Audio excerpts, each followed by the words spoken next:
Team India యువ opener Yashasvi Jaiswal మనసు మార్చుకున్నాడు. దేశవాళీ క్రికెట్లో గోవాకు ఆడాలనుకున్న నిర్ణయాన్ని వెనక్కి తీసుకున్నాడు. తన ఎన్ఓసీని ఉపసంహరించుకుంటూ ఇప్పుడు ముంబై క్రికెట్ అసోసియేషన్కు మెయిల్ చేశాడు.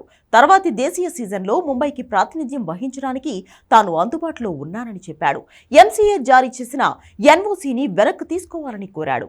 గోవాకు వెళ్లాలనుకున్న తను ప్రణాళికను ఉపసంహరించుకున్నట్లు వెల్లడించాడు. ముంబై క్రికెట్ అసోసియేషన్ తనను ముంబైకి ఆడేందుకు అనుమతించాలని విజ్ఞప్తి చేశాడు.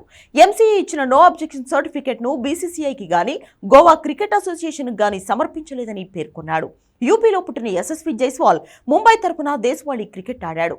ఐపీఎల్తో పాటు దేశవాళీ క్రికెట్లోనూ రాణించి టీమిండియాకు ఎంపికయ్యాడు.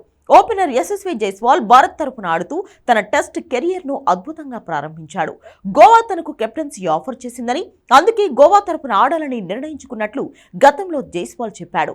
అయితే రహానేతో విభేదాల కారణంగానే అతను ముంబైని వీడుతున్నట్లు కూడా వార్తలు వచ్చాయి. ఇప్పటికే సచిన్ కుమార్ను అర్జున్ టెండూల్కర్, సిద్ధేష్ లాడ్ వంటి ఆటగాళ్లు ముంబైకి గుడ్ బై చెప్పి గోవాకు ఆడుతున్నారు.